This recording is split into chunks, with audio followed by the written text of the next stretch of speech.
যে ছোট্ট ছোট কোমর মধ্যে শিশু যারা কথা বলতে পারে না, তাদের হাতে এই মোবাইল অ্যান্ড্রয়েড সেট যদি না দেওয়া হয়, ওরা খাবার খেতে পারে না।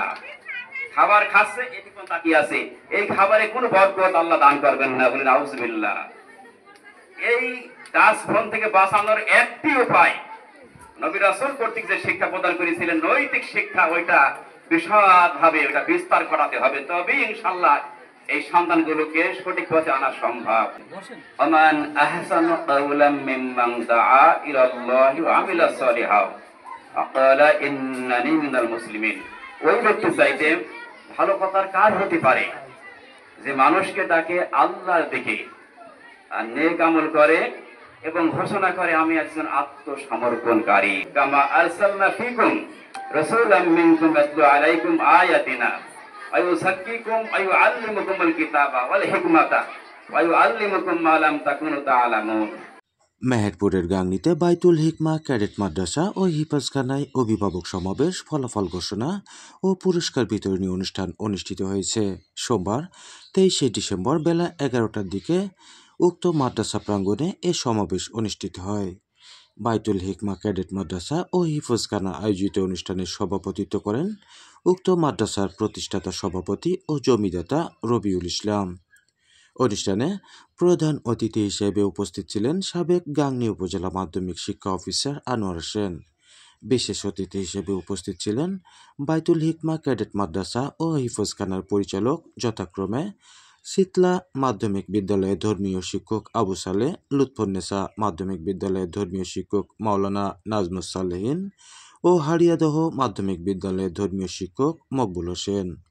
এছাড়াও গাংনী মহিলা ডিগ্রি কলেজের অধ্যক্ষ খোরশেদ আলম, সহকারী অধ্যক্ষ মহিবুর রহমান, গাংনী বাজারের বিশিষ্ট ব্যবসায়ী ও সমাজসেবক আব্দুল জলিল, লুৎফুন্নেসা মাধ্যমিক বিদ্যালয়ের প্রধান শিক্ষক সৈয়দ জাকির হোসেন, রেবেকা খাতুন, হারিয়াদহ মাধ্যমিক বিদ্যালয়ের প্রধান শিক্ষক রহিদুল ইসলাম, ধর্মসাকি সরকারি প্রাথমিক বিদ্যালয়ের শিক্ষক সেলিম রেজা, র্যাব 12 এর গাংনী ক্যাম্পের সহকারী পরিচালক হারুনুর রশিদ বিশেষ অতিথি হিসেবে বক্তব্য রাখেন।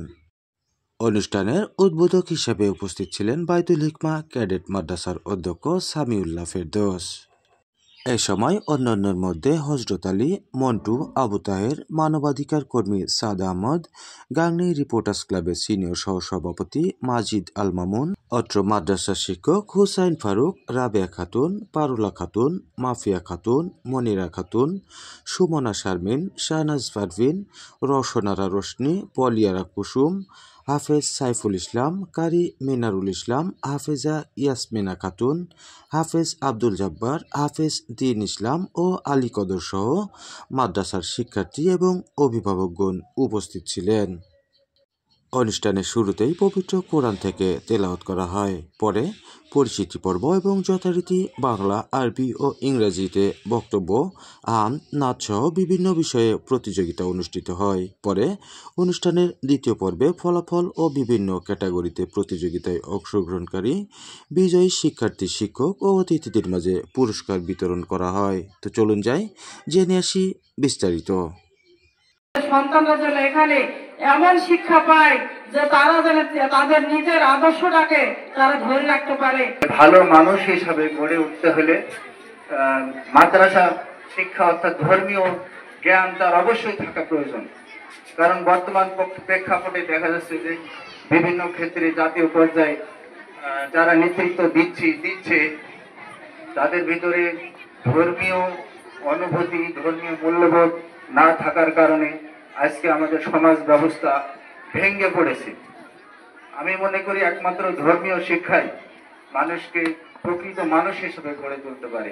আগামী বছরে মানে এই রোজার পরের রোজায় 8 থেকে 10 জন হাফেজ আমরা ইনশাআল্লাহ এই গাংনীর বুকে বের করতে হবে। আপনার বাচ্চা পড়াশোনায় কতটুকু মনোযোগী হচ্ছে, যেখানে যে প্রতিষ্ঠানে আপনার বাচ্চা পাঠাইছেন ওই প্রতিষ্ঠানের শিক্ষকরা আপনার বাচ্চা কেমন শিক্ষা দিচ্ছে একটু দয়া করে খেয়াল রাখবেন। 10 জন ব্যক্তি যদি সততা এবং আদর্শ নিয়ে ঐক্যবদ্ধ হয় তাদের পক্ষে সবকিছু সম্ভব। সেই সম্ভবের একটা দৃষ্টান্ত আমাদের আজকে এই মহিলা কলেজের পাশ ঘিরে সীমানার সাথে এই মাদ্রাসাটা। বাংলাদেশে একটা গবেষণা বলছে যে বাংলাদেশে 11 ধরনের শিক্ষার কারিকুলাম পরিচালিত হয়। 11 ধরনের, সকলেই নিজ নিজ কারিকুলামের মাধ্যমে বিকশিত হওয়ার চেষ্টা করছে। কিন্তু সেটা আমাদের দেশ এবং জাতির সাথে আদর্শের সাথে যায় কিনা সেটা প্রশ্নের বিষয়। কিন্তু আমরা সবাই আমাদের মধ্যে নিজের স্বতন্ত্রভাবে চাচ্ছি যে আমার কারিগররা সাফল্য অর্জন করুক, আমরা সেভাবে চলছি। এখন নীতি নৈতিকতার ব্যাপার, আমি যদি শিক্ষা গ্রহণ করে আমার বাবা মাকে আমাদের মনুষ্যদেরকে সম্মান করতে না পারি, সেটা শিক্ষা হলো? আমি যে সংসারে যে পরিবারে থাকি সেখানে যদি আমি অশান্তির কারণ হই, তাহলে আমার কি শিক্ষা গ্রহণ করা হয়েছে? আমি যে সমাজে যে রাষ্ট্রে থাকি, আমি যদি সেখানে যাওয়া আমাদের কি শিক্ষা সম্পূর্ণ হয়েছে? হ্যাঁ, শিক্ষা সম্পন্ন হয়নি। আমাদের সেই আদর্শ শিক্ষার জন্য আমরা সবাই সচেষ্ট। এখানে মাদ্রাসা ব্যবস্থার মাধ্যমে সহ অনেক থেকে আমরা শিক্ষার চিন্তা ভাবনা করছি, সেই শিক্ষাটা যাতে অর্জিত হয়। ছেলে মেয়েদের বাবা মারা বেশি উদ্গ্রীব। ফলাফল খারাপ হইলে পরে বাবা মারা বেশি আঘাত পান, তাদের ভিতরে এক ধরনের প্রতিক্রিয়া কাজ করে। আমাদের সময় এত কিছু ছিল না।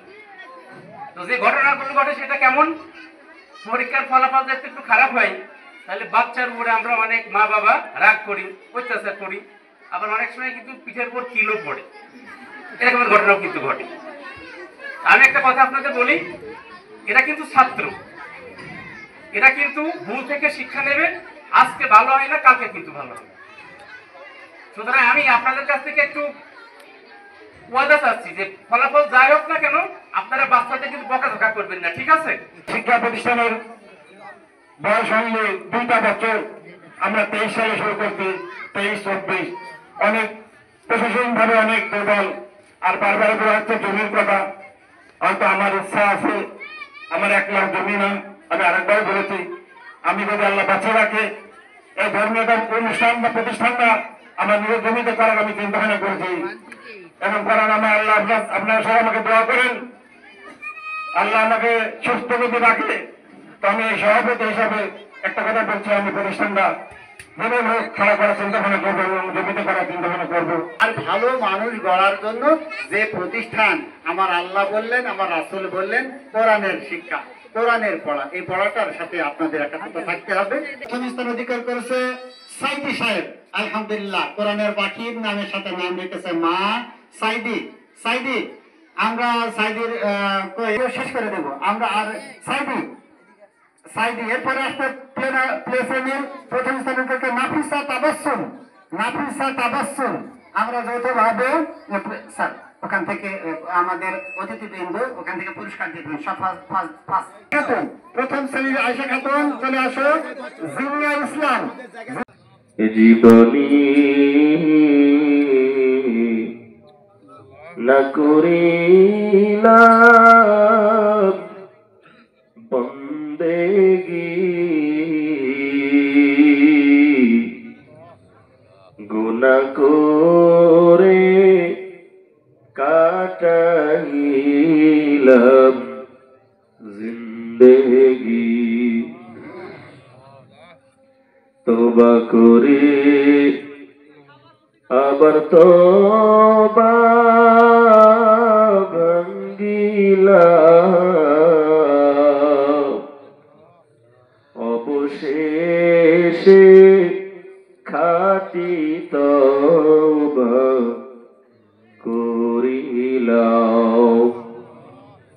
ও দয়ার মালিক, কুদরতের নজর দিয়া তাকাইয়া দেখেন, আয় আল্লাহ আমরা গুনাহ করেছি, তুমি ক্ষমা করিয়া দাও। আয় আল্লাহ তুমি যদি মাফ না করবা, তোমার নাম তো রহমান, তোমার নাম তো রহিম, তুমি যদি ক্ষমা না করবা তোমার রহমান নামের পরিচয় কেমন হলো আল্লাহ? আল্লাহ তোমার দয়া তো অপরিসীম, কোন সীমা নাই, আমাদের গুনার তো সীমা আছে আল্লাহ। আয় আল্লাহ এখানে তো এমন সন্তান হাজির যার মা নাই, যার বাবা নাই রে আল্লাহ। জনম দুঃখিনী বাবা হারাইয়া মা হারাইয়া কাঙ্গালের মতো হাত উপরে উঠাইছে রে আল্লাহ। আয় আল্লাহ যেই মা বাবা দুনিয়া থেকে যার মা বাবা বিদায় নিয়েছেন, সকলের মা বাবার কবরখানাকে জান্নাতের বাগান বানায়া দেন আল্লাহ। পর্দার অন্তরালের মা বোনেরা আছে, সবাইকে কবুল করে নেন। আয় আল্লাহ, সবার মনের আশা বাসা পূরণ করে দেন। আয় আল্লাহ, ময়দানে মাহশরে জাহান্নামী বলে ডাক দিয়েন না আল্লাহ, জান্নাতি বলে ডাক দিও রে মালিক। আয় আল্লাহ, তুমি যদি জাহান্নামে ফেলিয়াই দাও, আয় আল্লাহ, কেউ বাঁচানোর নাই, কেউ বাঁচাইতে পারবে না রে আল্লাহ। তুমি যদি জান্নাত দিয়া দাও, কেউ তোমার কাছে কৈফিয়ত দেওয়ার নাই রে আল্লাহ। আয় আল্লাহ, তুমি আমাদের সবাইকে মাফ করে দাও। আয় আল্লাহ, এই এলাকার সবাইকে দ্বীনের জন্য কবুল করে নাও আল্লাহ। নবীর বড় আশিক বানাইয়া দাও, তোমার বড় আশিক বানাইয়া দাও আল্লাহ। আয় আল্লাহ, বুদ্ধি দিয়ে, মেধা দিয়ে, শ্রম দিয়ে, অর্থ দিয়ে যারা যোগান দিয়েছে তাদের কবুল করে নাও, তাদের কষ্ট তুমি কবুল করে নাও রে আল্লাহ।